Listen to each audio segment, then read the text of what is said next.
Olá pessoal, muito bem-vindos ao nosso primeiro TrígonoCast de janeiro. De novo aqui com meu sócio, cofundador Werner Roger. Bem-vindo, Werner. Fred, estamos felizes de começar o ano, né? Começou o pé direito, né? Bolsa subindo, mas vamos ver o que vem pela frente, né? E eu acho que é muito interessante, né, o tema da sua resenha, né, porque mais uma vez, né, o mercado de 2025 não conversou com os fundamentos, né, e a gente vai explicar o que está acontecendo com o mercado. A Trígono é uma casa de fundamento, no longo prazo isso prevalece, a gente não pode trabalhar em cima de oba-oba, né? Então, vamos começar aqui, né? Flor do Deserto, a resenha está disponível aí para todos no nosso site www.trigonocapital.com e é mais uma resenha que a gente vai fazer aqui no TrígonoCast. Então, Werner, vamos começar aqui, né? Falando dessa grande metáfora. Por que você usou esse título, A Flor do Deserto? Então, Fred, o Brasil hoje, né, o ano passado continua como se fosse o deserto árido. Juros mais alto do mundo, né? Déficit fiscal, déficit em conta corrente, né? Questão política, quer dizer, tudo que pudesse ser negativo para o mercado, a gente está vivendo hoje a situação. Saíram agora, nós estamos no final de janeiro, dados de déficit de conta corrente, todos, né, também A de dívida está quase dívida 79%. nominal, né, assim, 1 trilhão de juros, 350 bilhões de déficit real, né, não o que se publica lá. Então, assim, então, ninguém podia prever o que aconteceu no passado, né, e esse início de janeiro. Então, o que ele está falando assim, as flores do deserto, né, elas florescem mesmo em situações áridas, desde que você tenha um mínimo de condição. Uma chuva, né, uma irrigação, né, ser artificial, que foi aconteceu no passado, né, e nossas flores são nossas empresas, o que nós investimos, né, o deserto é o Brasil, Sim. né, ele é fértil, mas ele não tem água. No momento que você tiver água, aí a coisa vai embora. Isso é exatamente o grande dilema, né? Porque assim, você tem na carteira de todos os fundos empresas sólidas, empresas boas, empresas que praticamente não têm alavancagem, né? Você é um cara vindo de crédito, sabe muito bem o que que é uma empresa alavancada. E são empresas que vêm entregando resultado e que podem entregar muito mais conforme você tem um terreno um pouco mais fértil. Mas o que está acontecendo no Brasil é que a gente está num deserto, só que a bolsa não para de subir, né? Então, assim, você coloca aqui que você quer buscar negócios que atravessam secas, né? E volta a performar quando o ciclo ajuda. Eu acho que você vai comentar ainda nesse TrigonoCast de que você está vendo virada de ciclo, então a gente vai ter os fundamentos, as empresas crescendo, né? Vai começar a chover na horta de algumas empresas, mas a gente sabe também que aí é o próximo comentário que eu queria que você falasse, de que, cara, economista, não sei por que economista faz previsão, porque se você pegar hoje uma previsão do mercado, Boletim Focus lá sobre PIB de 2026, o cara troca toda semana de ideia, né?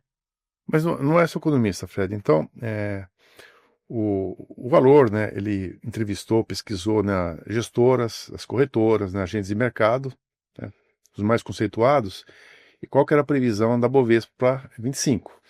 Então pegaram lá, né, o mais otimista, né, ele foi superado. Quer dizer, pegou o mais otimista, aquele cara, pô, você está totalmente fora, a bolsa subiu 5% mais do que otimista. E a mediana, né, que são digamos assim, que representa assim, as melhores previsões, a bolsa subiu 12% acima da mediana. Então, portanto, as previsões, por mais otimistas que fosse, a bolsa superou, e mesmo com essa aridez aqui, né, porque nada, só foi piorando, só foi piorando.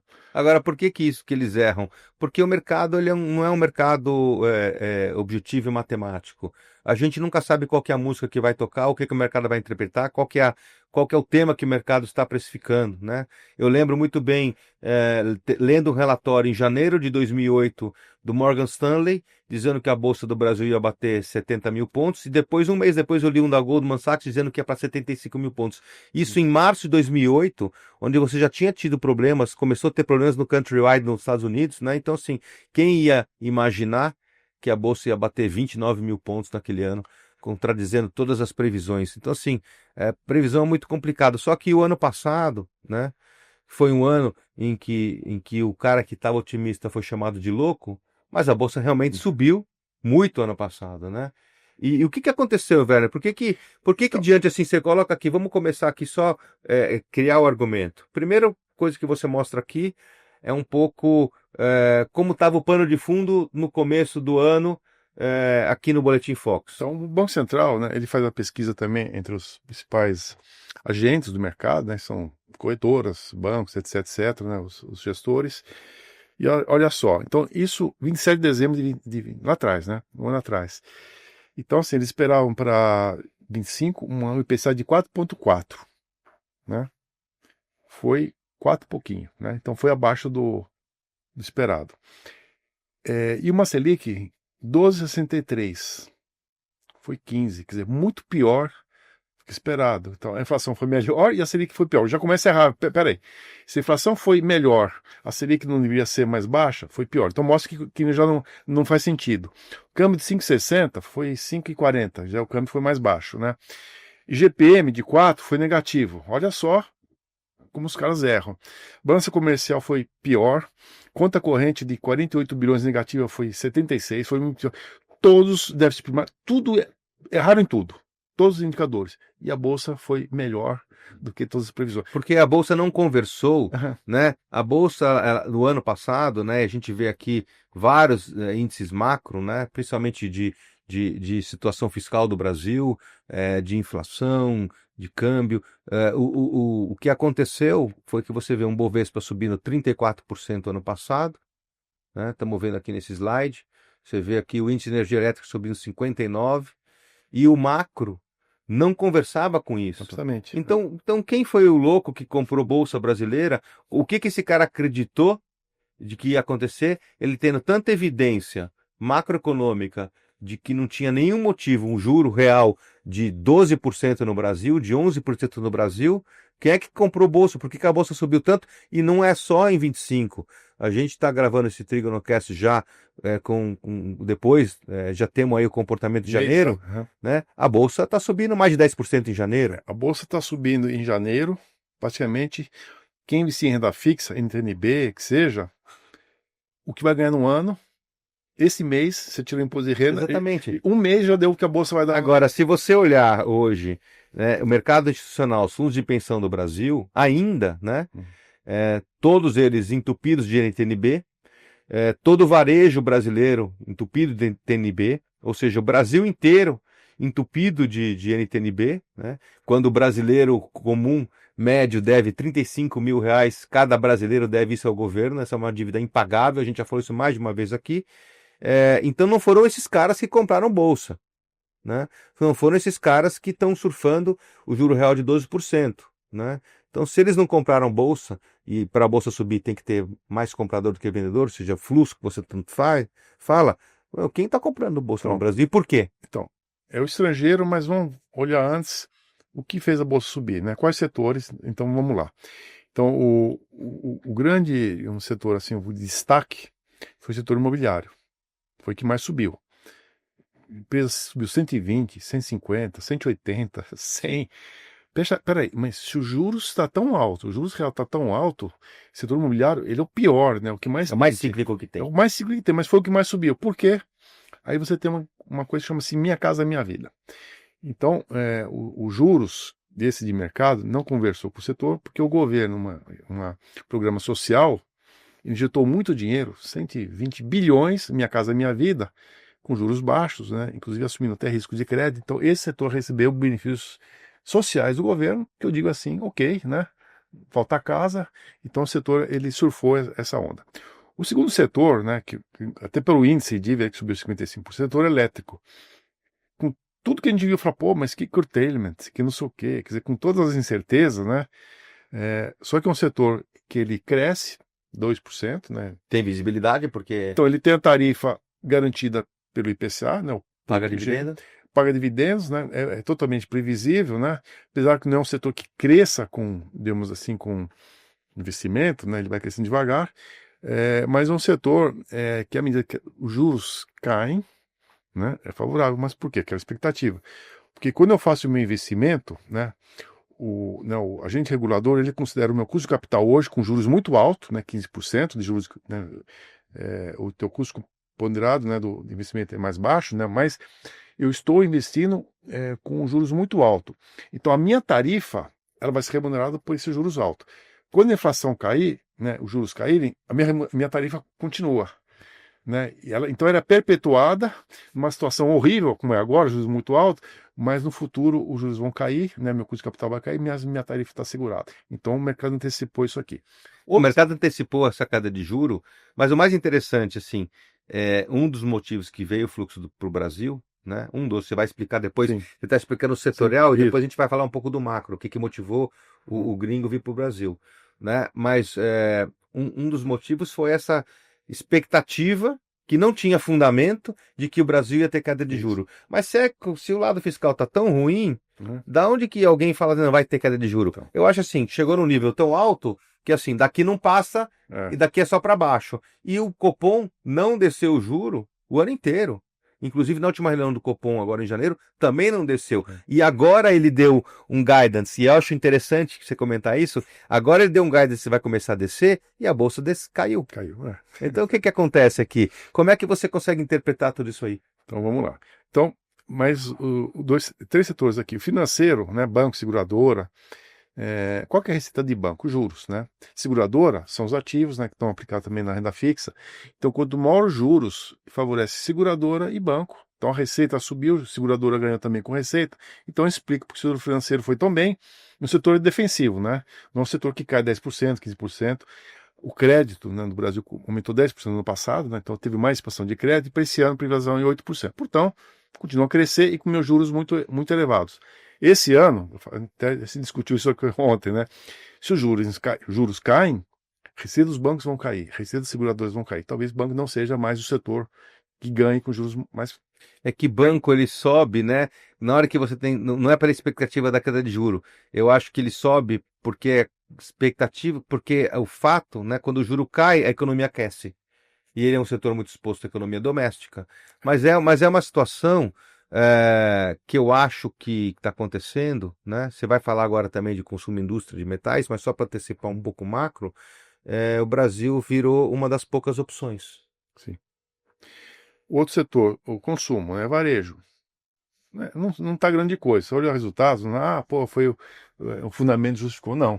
Né? Então foi expectativa, os juros vão cair e setores vão ser beneficiados. Então o mercado começou a antecipar algo que não aconteceu ainda.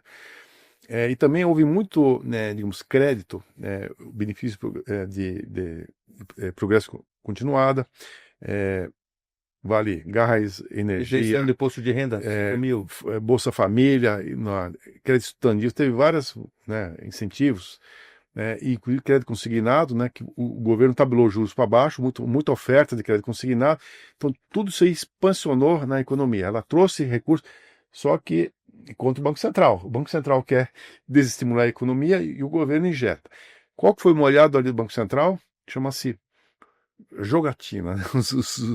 os bets, porque mais ou menos se estima que 40 bilhões de reais que foram perdidos em jogos, né, que foi inclusive muito veio de Bolsa Família em jogo, isso vai para fora, não vai para consumo, isso vai lá para os donos do jogo, né, é tudo estrangeiro, então nós perdemos 40 bilhões de economia real, que poderia ter ficado na economia, para os bets. Então isso ajuda o Banco Central, por incrível que pareça, né? Sim. Infelizmente, né, pessimamente, porque é um dinheiro perdido que não volta mais. Quem pegou crédito consignado para jogar vai pagar a dívida. Perdeu, né? Vai perder. Você está devendo, mas você não vai agora ganhar nada. E o setor, né? Quem foram os penalizados? A indústria sim, sofre com juros, né? Bens de capital, tem que comprar um caminhão, R$1 milhão, trator, 700 mil. Não, e tem muita empresa nossa que tem exposição lá fora e os juros também começaram a cair recentemente lá fora, também atrapalhou. Então, muito. As vendas de caminhões, imagina, venda de caminhões nos Estados Unidos caiu 27%, que é uma coisa absurda, né? Seria uma super recessão. E os materiais, né, que chamam as commodities, né, que também sofreram muito ano passado, né? Petróleo caiu, minério de ferro caiu, né? Aço caiu. Então foi patinho feio do ano passado, que para esse ano já tem falando, agora é o super ciclo da commodity, começa o super ciclo. De repente o patinho feio do ano passado é o patinho bonito esse ano, né? O mercado ele tem eu acho assim, o mercado ele vai criando uma narrativa, ele vai tomando corpo, e aí você tem o medo de ficar de fora e o negócio anda. Agora, se não fosse um ano eleitoral, esse ano de 26, né? E hoje ninguém pode prever o que vai acontecer, eu diria que esse tema de que os juros vão cair, que impulsionou tanto a Bolsa, ele tende a acabar. Então, eu acho que a Bolsa daqui para frente, ela vai ter um comportamento cada vez mais eleitoral, principalmente a partir de abril, quando as candidaturas se consolidam, e vai ter um comportamento eleitoral. Dependendo do que vai acontecer, a Bolsa tem muito chão para subir, né? E hoje já tem gente falando em 250 mil pontos, acho que eu vi semana passada 250. Mas voltando... Eu falei, Fred, em 300 mil pontos. Então, em 300 mil pontos, vai chegar, né? Mas do ar desse mundo, 300 mil pontos, né? Já está em 185, tá meio caminho lá. Agora, Werner, voltando ao macro, né? Então, assim, por que é que o Brasil, né, aos olhos dos investidores estrangeiros, né, se tornou, não vou dizer um porto seguro, mas uma opção? Por que o dinheiro veio para cá também e trouxe essa bolsa nesse patamar? E continua trazendo, né? Perfeito. Então, Fred, não é que o dinheiro veio para o Brasil. Você falou muito bem. O dinheiro veio para mercados emergentes. Então, o que está acontecendo? Nos Estados Unidos, os mesmos problemas nossos que são deles lá. Déficit fiscal, né, uma moeda deles muito fraca, né? A questão do 95% do que o Trump tributou as importações foi para inflação, foi para preço. Então, quando ele fala, olha, eu estou tributando, estou arrecadando, tudo bem. Só que está sendo inflacionário, é difícil de baixar a inflação. Agora estamos vendo a energia disparar, petróleo subindo de volta. Então, assim, o novo presidente do Banco Central, né, vai ter problema lá. Sim. Precisa ver como é que vai ser a conversa com ele. Então, esse dinheiro que sai dos Estados Unidos, ganha muito dinheiro com IA, com tecnologia, etc., os juros caindo, mais apetite de risco, ele começa a procurar emergente. Será que você vai investir na China? Não, mas não é, mas não é só isso também. Eu acho que não é só a questão das tarifas do Trump que dão uma certa insegurança para o dólar como moeda, mas também o dólar também tem perdido referência como reserva de valor Tudo. Dos grandes bancos centrais do mundo para o ouro, para a platina, para a prata, para ativos reais, por motivos geopolíticos também. Também. Não é isso? O ouro, ele mistura, depois a gente pode até falar, ele vai misturar um monte de coisa, mas basicamente os bancos centrais, desconfiados do próprio Tesouro Americano, né, e também da moeda americana, ele começa a procurar refúgio em tipo ouro, em outras moedas. Será que o euro dá segurança? Também não dá segurança. Talvez uma libra, que não faz parte da comunidade europeia, talvez o franco suíço, que não faz, né, a China, então os bancos centrais saem do Tesouro Americano e o investidor em bolsa, né, que não é o mesmo de renda fixa, ele começa a procurar mercado emergente. China foi negativo, né? Os ETFs chineses foram negativos.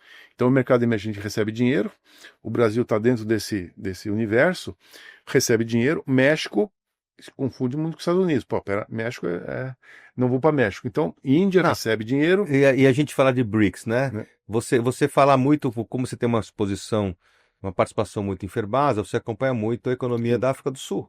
Então, no BRICS, que tem o South Africa no S, né? Você pega assim, Brasil, Índia, a gente já vai falar da Índia, né? Rússia está em guerra com a Ucrânia, o Trump não tem interesse nenhum, cheio de embargo, cheio de problema, o dinheiro não vai para a Rússia, nem pode ir para a Rússia, né? Aí você tem aí a África do Sul, a China, né? Que também você tem um mundo cada vez mais polarizado, então não tem incentivo do investidor ir lá, porque se o Trump aquece uma briga, se a China invade Taiwan, então assim, já afugenta um pouco o dinheiro. E a África do Sul, você pode até comentar aqui, cheio de problema também, né, Werner? Então, está cheio de problema de energia, só que ela tem muito recurso natural, né, que é o caso do Brasil. Sim. Então, por que veio para cá? Então, assim, o Brasil é visto como a África do Sul, país tem minério de ferro, tem petróleo, terras raras, né? Nós temos na agricultura, nós temos, então, recursos naturais e também agricultura que atrai dinheiro. Então, o Brasil vai se dar bem nesse super ciclo, o dinheiro vem para cá. Temos aí 210 milhões de consumidores, né? Uma população, né, tem consumo, que não é o caso da África do Sul, então você traz dinheiro para cá. Então o Brasil é visto como um país que tem recursos naturais e os juros mais altos do mundo, que não é o caso da África do Sul. Sim. Então assim, na hora que os juros caírem, na hora que as commodities subirem, e na hora que o consumidor brasileiro começar a consumir, né, tiver mais renda e menos juros, o Brasil realmente deve crescer o PIB, né, deve crescer mais que os outros. Então isso atrai o recurso. Política, presidente, mas...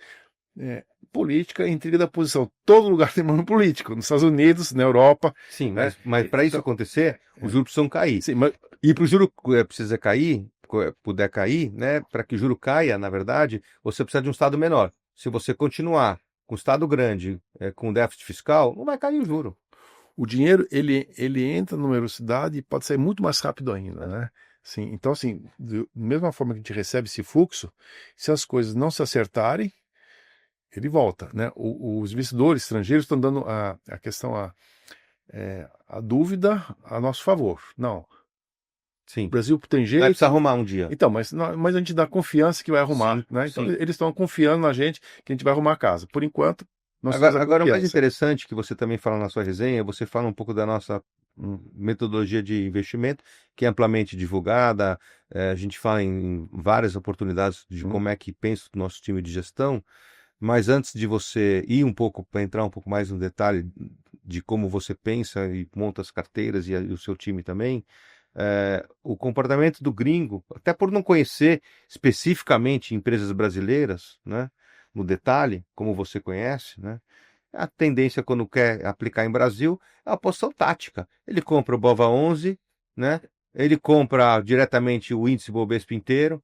ou replica um pouco a carteira. Ele não é um investidor que vai vir aqui visitar as empresas e fazer um stock picking e falar, olha, quer saber? Eu quero exposição a commodities, por exemplo, metálicas, que eu acho que vai subir. Pô, eu tenho Vale aqui, eu tenho Ferbasa aqui. Eu tenho outras, né, mineradoras listadas. Pô, é mais fácil ele comprar um papel que ele conhece do que ele estudar um papel que ele não conhece e que no longo prazo ele teria muito mais retorno. Mas o gringo, como você falou, do mesmo jeito que ele entra, ele sai.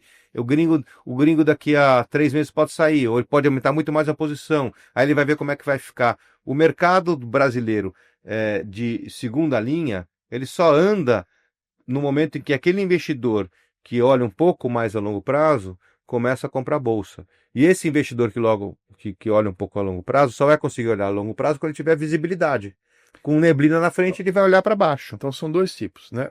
Então esse smart money, esse dinheiro que entra rápido e sai rápido, ele não quer saber se petróleo está 60, se está 70, se minério está 200 ou está 100, tanto faz. Então ele replica os índices, MSCI, como o Brasil. O que é? Compra o índice. Então ele vai lá e compra o índice. Ou Vale, o ETF. O ETF nada mais do que um índice, né? Replica a bolsa. Então assim, não importa se a Magalu está 100 vezes o lucro, está no índice, ele vai comprar Magalu. Sim. Não importa se está com prejuízo de 10 bilhões, ele vai comprar a empresa com prejuízo de 10 bilhões. Tá? Esse é o smart money. Esse que você falou do fundamento, quero ver o preço do minério, quero ver o preço do petróleo, quero ver, né, se o setor cresce, que é o de fundamento, esse espera mais. Sim. Porque esse não vai arriscar, mas se os juros não caírem, isso deve piorar. Esse é o cara que vem no segundo momento. Mas esse é o cara que já está, como a gente, já está posicionado nos papéis que tem assimetria, nos papéis que tem, mas pouco ainda, que vão entregar resultado. Pouco ainda. Muito pouco. Mas quando vier, vem nos nossos papéis. Então, o primeiro momento você compra fluxo, né, índice, e o segundo momento você compra o fundamento. Esses caras que realmente tem research, tem pesquisa, olha, tem analista que vem aqui, né, esse cara vai investir seletivamente nas empresas que estão mais descontadas, né.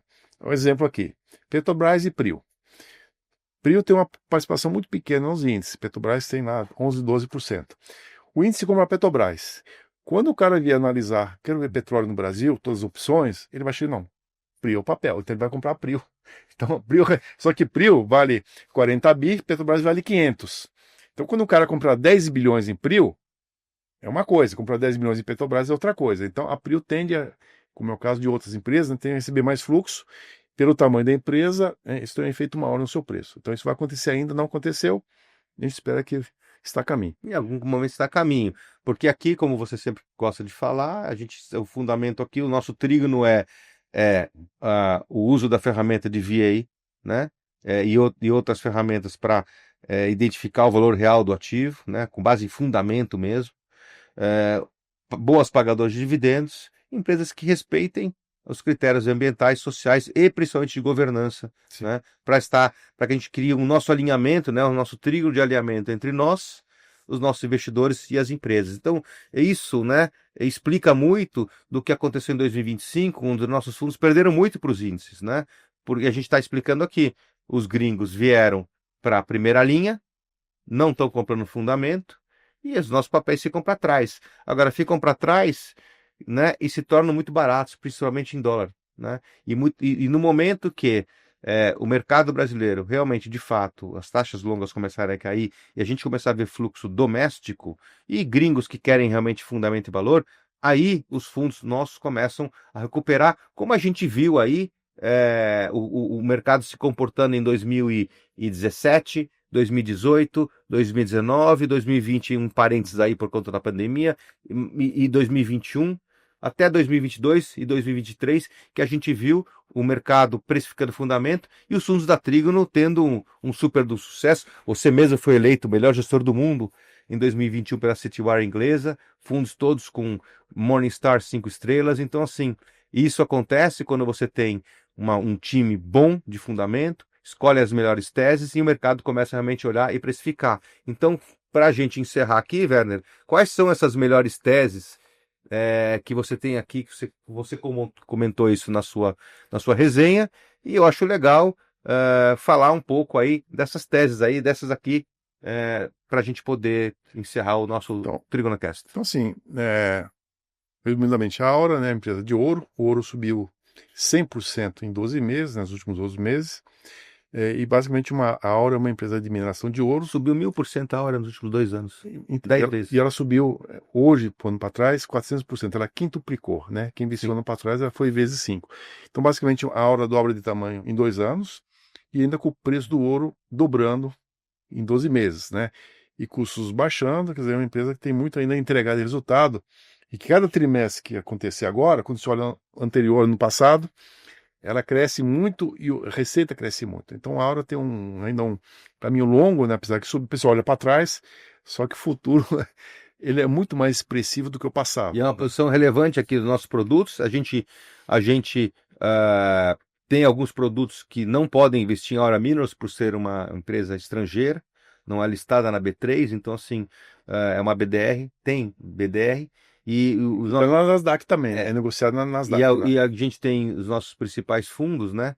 Isso foi até, a gente pode até anunciar aqui, né, Werner, que a gente sentiu, foi uma pena que a gente não pôde aproveitar esse call positivo, essa tese positiva da Aura Minerals nos principais fundos, né?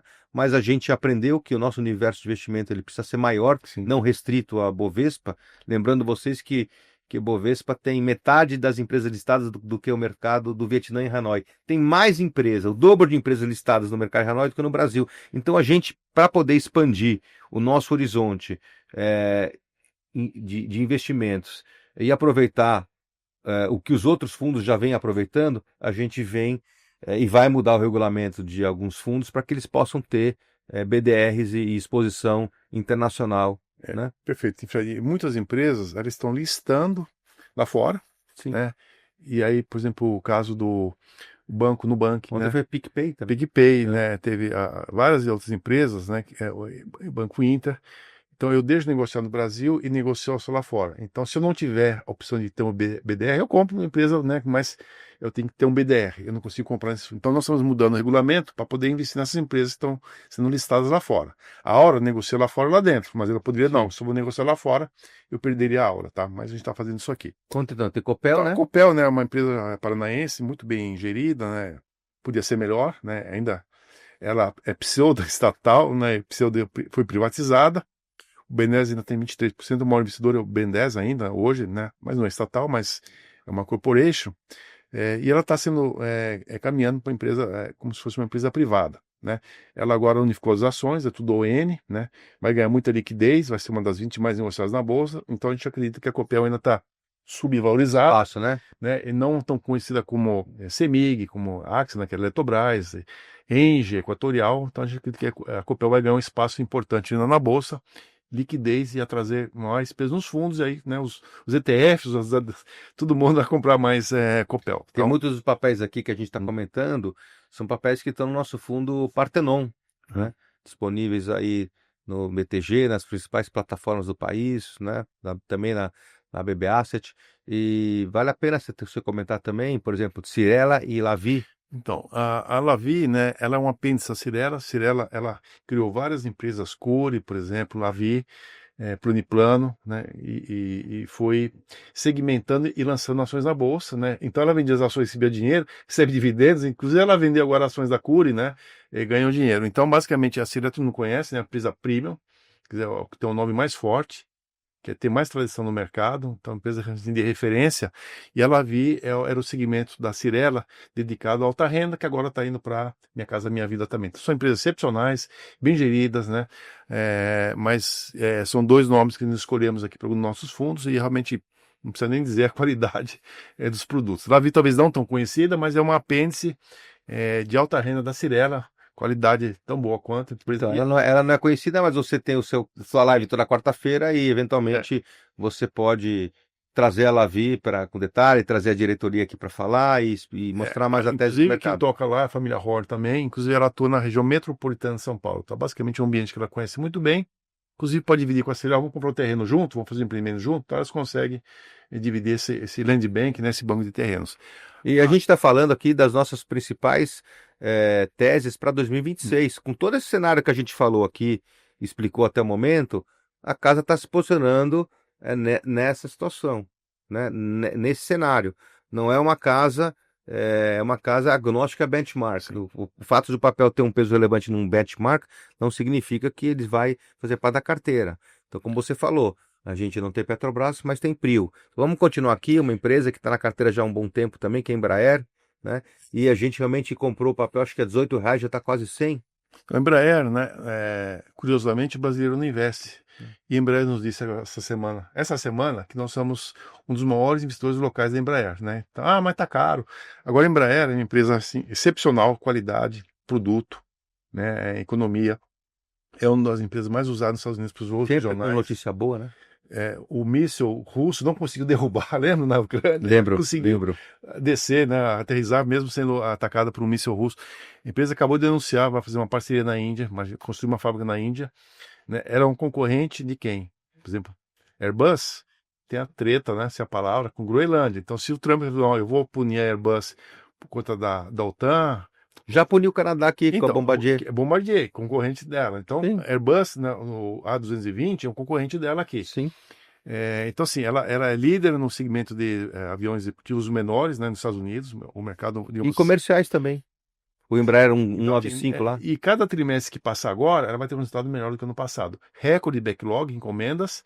Ela ainda sofre na pandemia, que ela teve muita venda na pandemia, com preço muito baixo para poder vender. Sim. Só que essas encomendas vão saindo e estão entrando agora com novos com preços atuais. Então, rentabilidade aumenta e tem a EVE, né? Que é uma opcionalidade. Que é o VTOL, né? O eVTOL, que é o carro voador, sei se é o nome, né? Então, ela já fez um voo, porque assim, ele só subiu e desceu, tá? Na hora que isso aqui se transformar em comercial, existem duas empresas listadas nos Estados Unidos. Se a gente pegar o valor dessa empresa de mercado e trazer para a EVE, né, é basicamente o valor da Embraer hoje. Então, só isso aqui poderia dobrar o valor da Embraer, com o eVTOL. Segundo a Embraer, a EVE tem uma qualidade, né, o eVTOL da Embraer melhor do que os concorrentes. Então, e fora, Trump pode tirar os 10% do imposto, né, favorecendo as empresas americanas que consomem Embraer, então isso é mais uma opcionalidade para condição. Tem muito evento aqui para Embraer, tá? Inclusive, área de defesa, o Super Tucano, que a gente conhece, né, aqueles caças, ele é mais eficiente no ataque ao drone do que os próprios drones. Hoje você tem drone, míssil, então o Super Tucano já é um produto que é muito eficiente no combate ao drone. Uma nova arma que é de defesa, né? Que a Embraer pode estar desenvolvendo também. Então, agora, os outros papéis que você colocou aqui na sua resenha são papéis já bem conhecidos aqui da turma que acompanha a gente, né?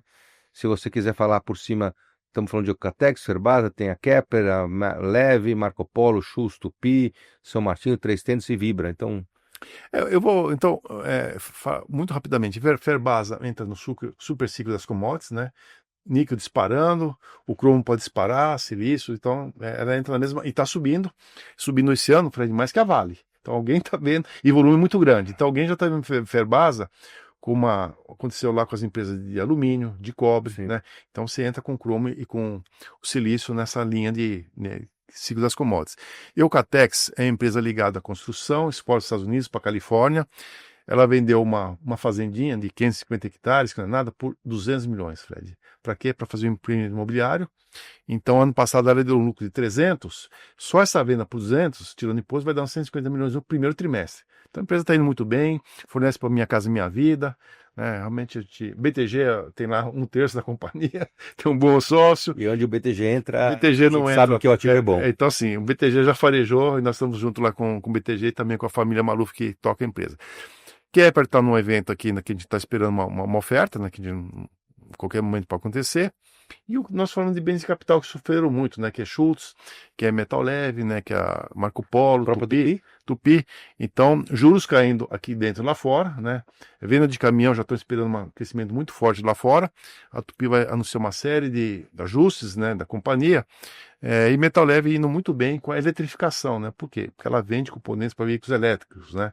Para bateria, refrigeramento de baterias. Então, o setor a gente espera que ganhe bastante com juros caindo, que foi o ano passado que... A gente viu esse setor ganhando bastante quando, em 2016, na virada para 2017, que a gente começou esse ciclo realmente de juro menor. São Martinho, a gente fala que é a empresa talvez mais descontada quando você pega a soma das partes, quanto vale a terra, quanto vale a cana, quanto vale os equipamentos, quanto vale a indústria. Se você somar tudo isso aqui, tem lá os depósitos judiciais. Então, São Martinho hoje vale talvez menos de 30% dos seus ativos, né? Como se fosse uma mineração, né? Se fechasse a casa agora e vendesse tudo, ia vender por 3 vezes mais do que ela vale na bolsa. Então, em algum momento, ela está fazendo recompra, né? Em algum momento o mercado vai encharcar, o mercado comprou São Martinho como se fosse só açúcar, né? Um trade de açúcar, mas isso aqui não é a realidade, né? Então, tem muito, São Martinho não é açúcar, tem o etanol.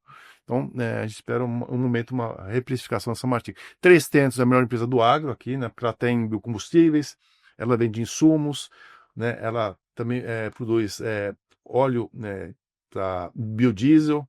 Está começando agora etanol de milho, então é uma empresa que realmente cresce nos últimos 15 anos, né? Desde o IPO dela, 30% ao ano, CAGR de 30%, sem se endividar. Que empresa consegue crescer de uma forma sustentável 30% ao ano sem endividar?